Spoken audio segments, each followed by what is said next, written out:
কড়াইতে রান্না করতে গেলে এই সমস্যাটা খুব একটা হয় না, জানেন তো। কিন্তু যখনই আপনি কোনো জিনিসকে ধরে ওভেনে বেক করতে দেবেন, জিনিসগুলো যেন কেমন সেই শুকনো শুকনো হয়ে পড়ে।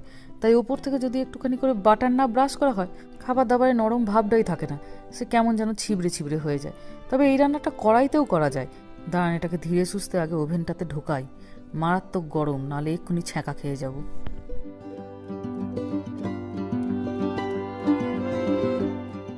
ব্যাস, হয়ে গেছে। তো হ্যাঁ, যেটা বলছিলাম, যে কড়াইতেও কিন্তু এটা করতে পারবেন, কিন্তু একটু কম তেল দিতে হবে। বেশি তেল দিলে না ভাজা হয়ে যাবে, এই পোড়ার গন্ধটা আর পাওয়া যাবে না। এখন এই সবজিগুলোকে কাটবো একটু বড় বড় করে, দিয়ে এইগুলোকেও একসঙ্গে বেক করতে বসিয়ে দেবো।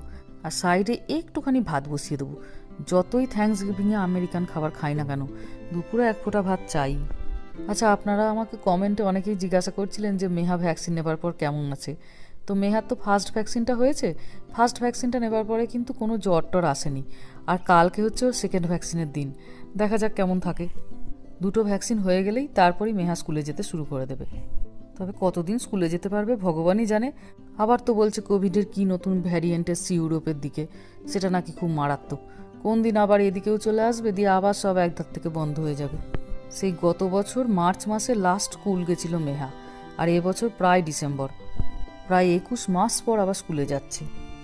ছোট বাচ্চাদের তবু বাড়ি থেকে স্কুল করলে হয় জানেন, কিন্তু বড় বাচ্চাদের স্কুলে যাওয়াটা খুব দরকার। আর এখানে যেহেতু পুরো পড়াশোনাটাই বড্ড স্কুল ভিত্তিক, তো স্কুলে বাচ্চা না যাওয়া মানে অনেকটা পিছিয়ে পড়া। সবজিগুলো মোটামুটি কাটা হয়েই গেল, আর এবার শুধু বিনসগুলোকে কাটবো। আর চিকেনটা ওদিকে প্রায় 20-22 মিনিট মতো হয়ে গেছে। এবার ওটাকে একবার বার করতে হবে, দাঁড়ান দেখি। এখানে না আজকের দিনে আবার বিভিন্ন জায়গাতে থ্যাঙ্কস গিভিং ডে প্যারেডও হয়, খুব ভালোই হয় বেশ। কারণ সবজিগুলোকে একটু ধুয়ে নিই ভালো করে। চিকেনটা এবার বার করব, কিন্তু ওটাকে বার করার আগে একটু বাটার গলিয়ে নিই। বাটারগুলো এই ঠান্ডার জন্য একবার সে পাথরের মতো শক্ত হয়ে আছে জানেন। দাঁড়ান, এবার এটাকে ভালো করে বাটার ব্রাশ করে নিতে হবে। দেখতে পাচ্ছেন কেমন সে শুকিয়ে শুকিয়ে গেছে মতো লাগছে না? এই চিকেনটাকে মোটামুটি এরকম মাঝে মাঝে বার করে করে একটু করে বাটার লাগিয়ে দিতে হবে। রামাবুড়িটাকে দেখবেন, এই দেখুন।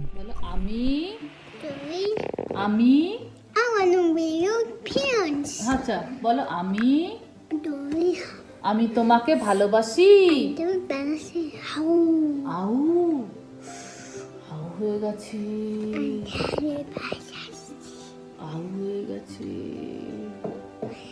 আলে বেবিটার আউ হয়ে গেছে। Oh,